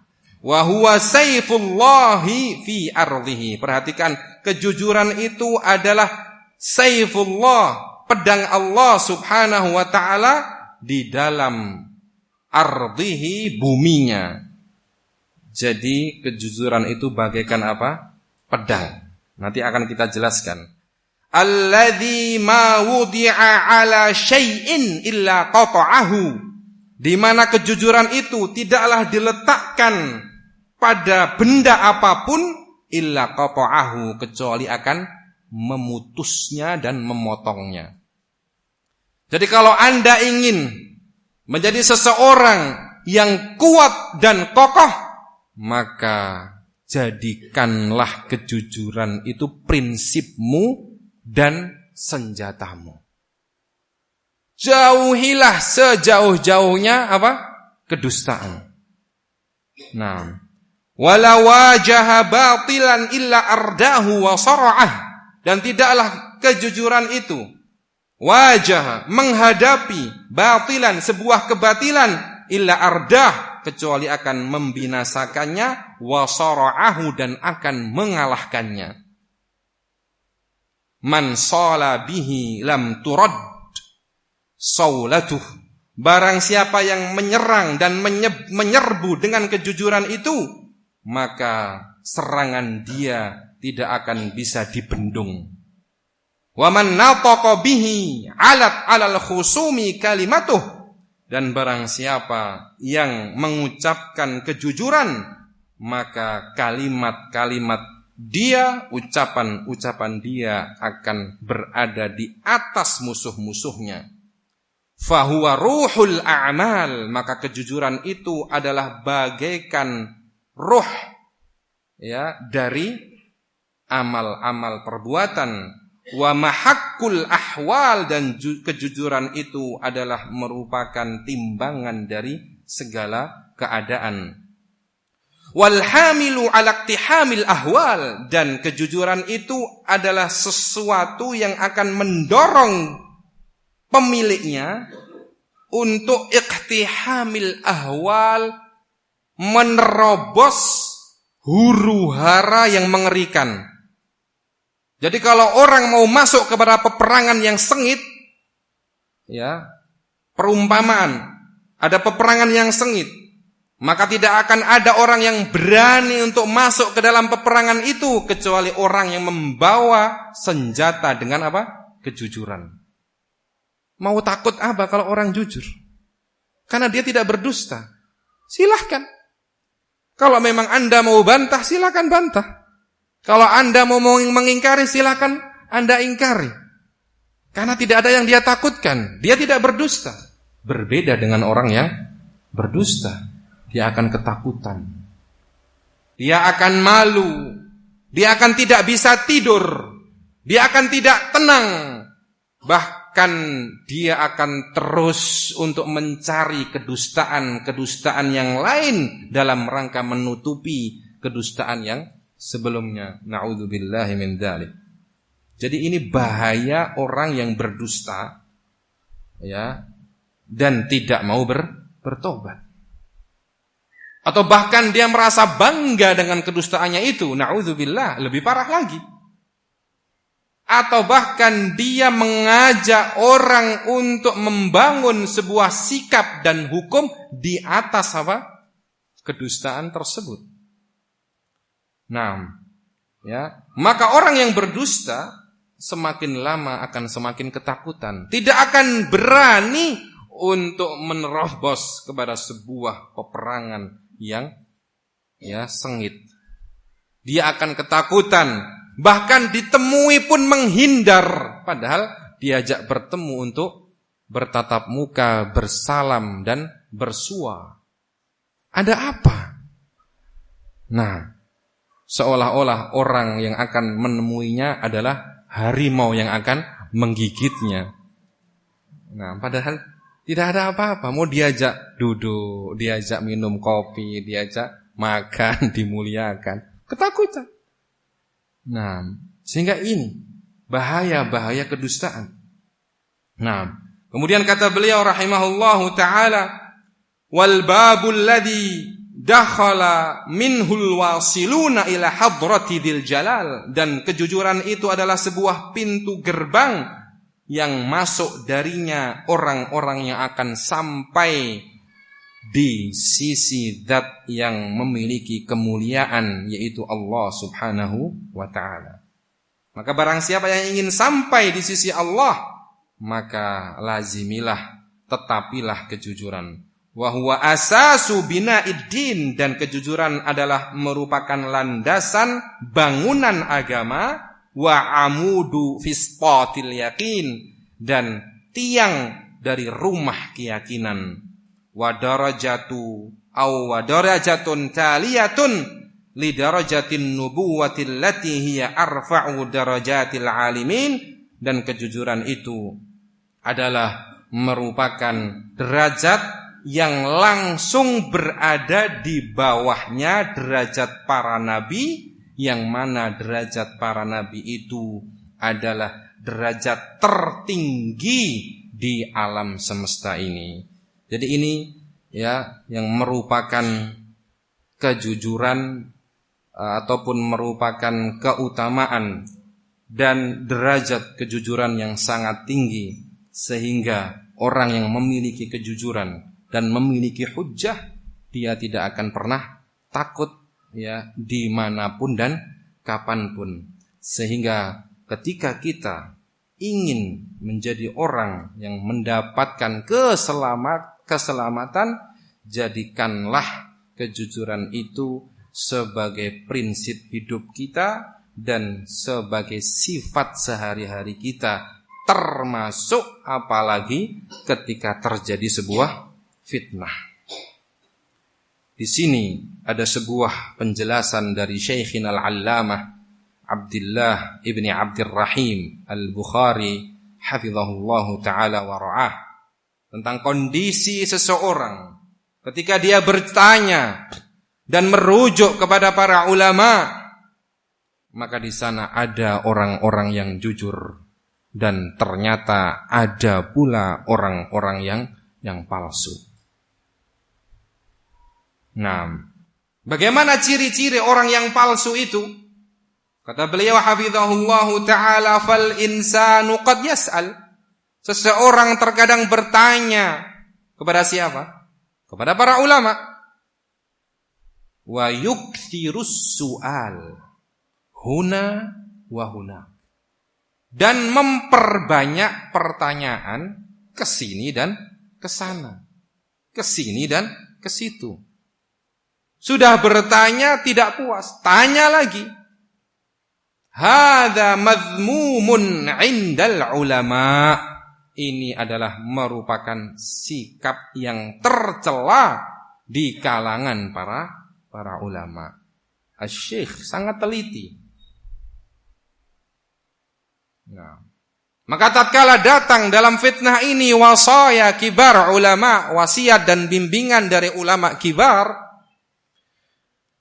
dari Syekh Rabi, dari Syekhina al-Allamah Rabi ibn Hadi Umair al-Madkhali hafizahullah, dan Syekhina al-Allamah Ubaid ibn Sulaiman ibn Abdullah ibn Sulaiman al-Jabiri rahimahullah, dan Syekhina Abdullah ibn Abdurrahim al-Bukhari hafizahullah ta'ala, dan juga Syekh Arafat memberikan bimbingan yang sama. Nah, datanglah wasaya tersebut. Nah, kemudian muncullah di sini benih-benih. Bagaimana seorang salafi yang jujur, nah, dan salafi yang palsu. Nah, pertama kali yang diucapkan dan diminta ketika wasiat-wasiat para ulama tersebut datang dan tersebar di kalangan salafiyin. Nah, ini akan saya jelaskan sebagai sebuah ibrah dan ajakan bagi seluruh salafiyin, ya, du'atan wa mad'uwin, baik para duatnya maupun para mad'unya, ikhwahnya maupun tulabnya maupun ustadznya, semuanya. Ta'alau, mari kemari. Silahkan. Mari kita kembali kepada bimbingan Allah dan Rasulnya. Kita ikuti bimbingan para ulama. Ketika saya diberikan amanah oleh masyayikh di Madinah untuk membacakan wasiat itu, nah, maka fariqan kadzabu. Nah, sebagian dari mereka mendustakan wasiat tersebut. Wa fariqan qabilu wa farihu, dan sebagian yang lain menerima dan senang. Wallah. Nah, banyak ikhwah menelpon saya dan sangat berterima kasih dan senang dengan nasihat tersebut. Sampai mereka bertakbir.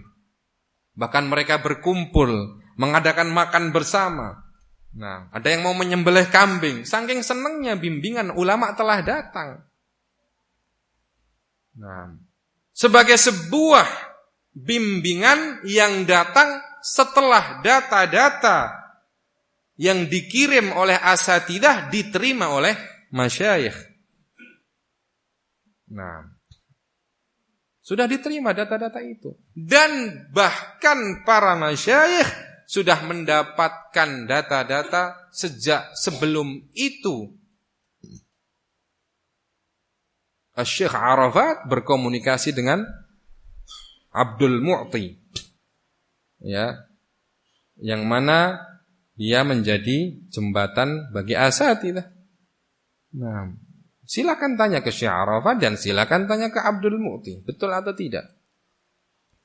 Nah, jadi data sudah masuk, keluhan, aduan dan lain sebagainya sudah masuk. Walhamdulillah. Masyayikh selalu membuka pintu lebar-lebar. Siapapun yang ingin meminta bimbingan kepada mereka, silahkan.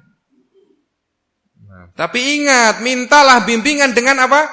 Jujur.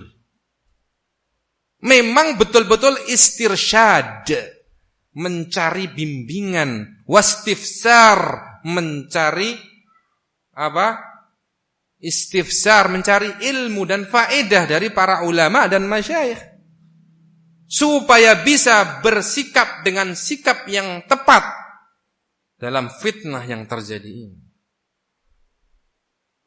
Jadi bukan sekedar slogan kembali kepada para ulama, kembali kepada para masyayikh. Tidak, tapi memang kita murni, kita cari bimbingan. Nah, maka ketika datang bimbingan tersebut, sebagian dari para duat, waktu itu Ustadz Qamar menelpon saya. Pertama kali telah tanya kabar, kemudian memberitakan bagaimana kondisi asatidzah ketika itu. Nah, hafizahumullahu jami'an, yang menurut beliau asatidzah tidak bisa tidur. Nah, secara spontan, oh nah Ustaz, kenapa? Nah, mana menjawab seperti itu. Ada apa? Kenapa tidak bisa tidur? Sedangkan di pihak yang lain mereka gembira, gegap gempita dengan wasiat itu. Nah, ya Abul Harith, antum pertama kali beliau sampaikan, kenapa kok antum tidak sampaikan ke asatidzah dulu?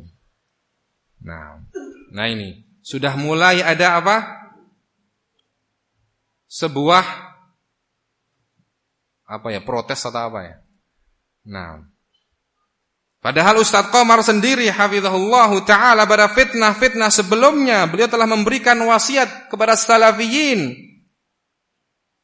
Dalam sebuah pengajian dan kajian yang terekam dari beliau, janganlah seseorang ketika mendapatkan sebuah bimbingan dari para ulama berusaha menghindar. Itu kata beliau sendiri. Dan mengikuti hawa nafsunya. Tapi ikutilah bimbingan tersebut ta'atan lillah, sebagai wujud ketaatan kepada Allah Subhanahu wa ta'ala. Itu nasihat Ustadz Qamar hafizahullah wa ra'ah wa waffaqah pada fitnah-fitnah sebelumnya. Nah, tidak tahu kenapa beliau ketika mendengar bimbingan ini, beliau berkata kepada saya, kenapa tidak disampaikan kepada asatidzah dulu? Nah, maka ana jawab, subhanallah Ustaz, seandainya saya diperbolehkan, tentunya saya akan menyampaikan kepada asatidzah, dan itu permintaan ana kepada masyayikh. Jangan saya yang bacakan, biar saya sampaikan ke asatidzah. Sampai 3 kali saya minta. La. Pesannya Syekh, la abadan la tatawasal ma'al ikhwah wala tatawasal ma'al luqman. Jangan kau berkomunikasi dengan ikhwah asatidzah maksudnya, dan juga jangan pula dengan Ustaz Luqman. Biar. Nah, ini ujian pertama. Tadi ada apa? Fitan wa mihan wa zalazil. Akan terus ada, dan Allah takdirkan fitnah-fitnah yang melanda, ujian-ujian dan kegoncangan-kegoncangan, liyatabayyana as-sadiqu minal kadhib, agar supaya jelas dan nampak antara orang yang jujur dan orang yang dusta. Taib. Nah, dan masyayikh sportif. Nah, taib, kalau memang para asatidzah mengharap nasihat itu disampaikan kepada mereka dulu, nanti akan saya sampaikan ke masyayikh, kan begitu. Anak enak saja. Dan walhamdulillah masyayikh juga memberikan dan mengabulkan keinginan mereka setelah masyayikh memberikan kesempatan kepada mereka untuk mengulang dan merevisi data-data mereka yang kemudian mereka sampaikan dan serahkan kepada Syekhuna al-Allamah Abdullah bin Abdurrahim al-Bukhari lewat orang lain. Nah, data-data itu diterima oleh Syekh dan saya tidak tahu kejadian itu. Ternyata sudah sampai ke Syekh dan Syekh yang cerita ke saya. Oh, ada yang nyampaikan ke saya namanya Fulan Zubair waktu itu.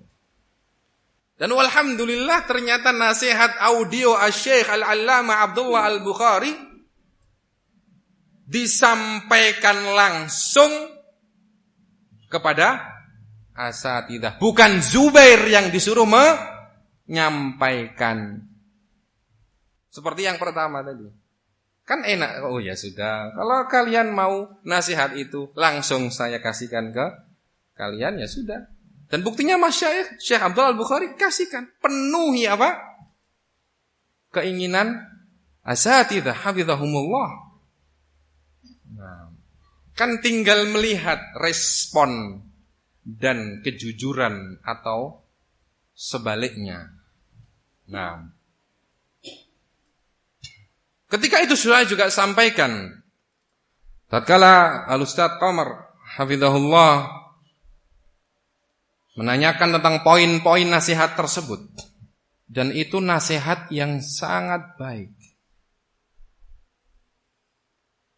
Nah, kalau ada yang mengatakan bimbingan ulama itu apakah wajib diterima? Nah, iya. Diterima kalau sesuai dengan Alkitab dan As-Sunnah. Nah, kalau tidak maka ya tidak perlu diterima. Nah, lalu untuk apa kita kembali kepada para ulama? Kalau demikian memang prinsipmu wahai seorang dai, nah, bahwasanya bimbingan ulama ketika terjadi sebuah fitnah maka hanya boleh diterima ketika sesuai dengan Alkitab dan As-Sunnah. Berarti kan sama saja yang jadi pembimbing bukan ulama tapi kamu. Ketika datang bimbingan kamu nilai dulu. Lah untuk apa kalau gitu? Nah, kita kembali dan meminta bimbingan para ulama. Mal faidatu min dzalika idzan. Nah, apakah ada ucapan qaulan wahidan min a'immatis salaf? Nah, dari zaman para sahabat sampai zaman sekarang ini yang mengatakan ketika kamu wajibnya merujuk kepada para ulama, ambillah ucapan mereka, kemudian dikasih apa? Qaid. Dikasih apa? Ikatan ataupun rincian kalau sesuai Alkitab dan As-Sunnah. Adakah ucapan ulama seperti itu? Sudah berulang-ulang kami sampaikan dalam banyak majelis.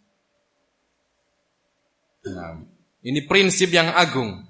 Kembali kepada para ulama, mengambil bimbingan dan melaksanakan bimbingan mereka. Dan bahaya ketika meninggalkan bimbingan mereka.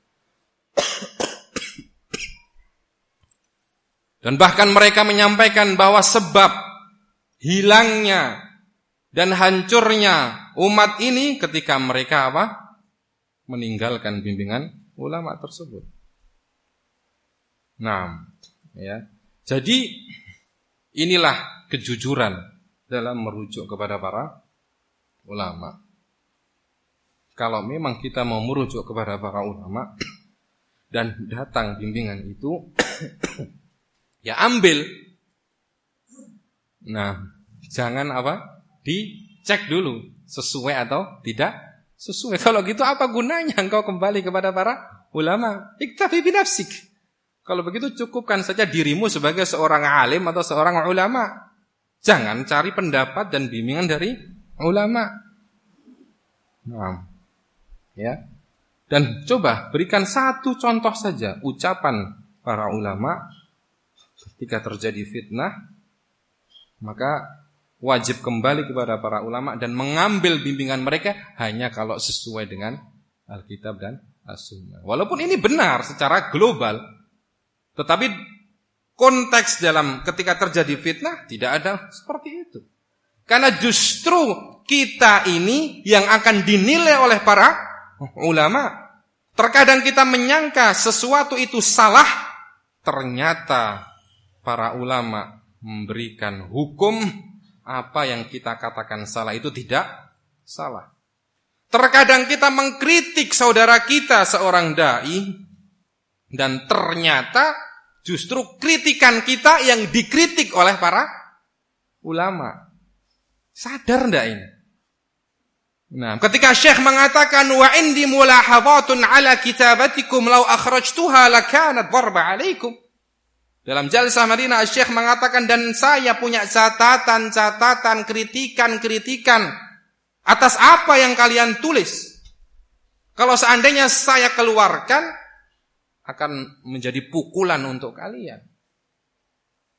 Nanti akan kita bacakan dalam Sautiyah Syekh, ba'dhuha mulahadhat alaihi wa qad raja'a anhu, kata Syekh sebagiannya memang itu kritikan untuk Al-Akh Luqman, tapi beliau sudah rujuk.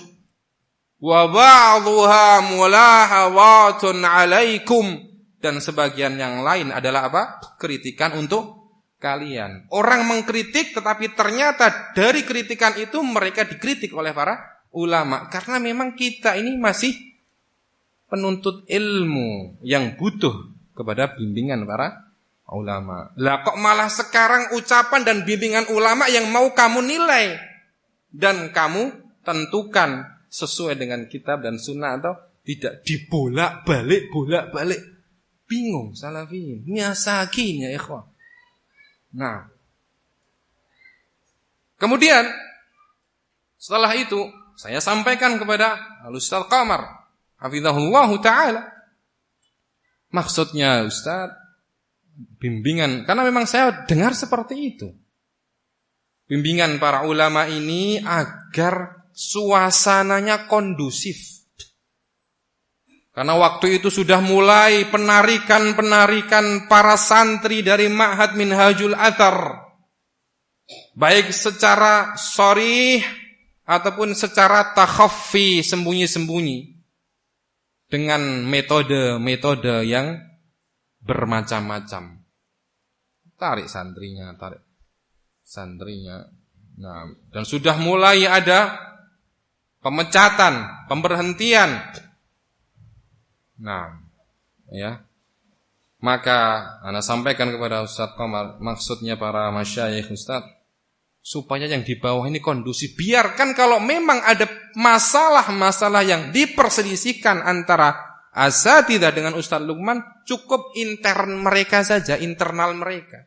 Diselesaikan antara mereka dengan masyayikh. Kan enak seperti itu. Biar salafin tetap belajar, tetap taklim, tetap bersatu. Kan begitu seharusnya. Ini pandangan dan metode yang ditempuh oleh masyayikh, selalu menjaga keutuhan dan persatuan barisan salafiyin dan ukhuwah di antara mereka. Nah, kemudian, ada pertanyaan berikutnya. Kok bisa itu channel-channel majhul itu ada poin yang mentahdir channel-channel majhul? Nah, dari mana masyayikh tahu? Nah, emangnya masyayikh itu tidur apa? Leha-leha. Nah, ketika masyayikh mau memberikan bimbingan, itu jangan dianggap seperti kita. Atau seperti sebagian orang yang menerima berita dalam keadaan ngantuk, kemudian dia percaya setelah melek langsung dia sebarkan berita itu. Tidak seperti itu masyayikh. Membaca, meneliti, menelaah. Kata Ustaz Afifuddin demikian. Jalasat. Nah, ya, majelis-majelis berkali-kali. Nah, akan kita nukilkan ya perkataan Ustaz Afifuddin, para ulama dulu ketika mereka menilai sebuah fitnah, mereka sangat teliti. Nah, ya, tidak sembarangan, penuh dengan kesabaran, penuh dengan ketelitian. Nah, barakallahu fikum.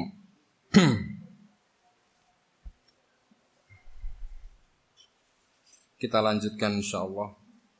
Sudah adzan setelah maghrib. Nanti sisa waktu kita gunakan untuk melanjutkan materi yang tersisa. Kalau selesai alhamdulillah, kalau tidak ya nanti lanjut kapan-kapan insyaallah. Barakallahu fikum. Kita persiapan dulu salat maghrib. Walhamdulillahirabbil alamin.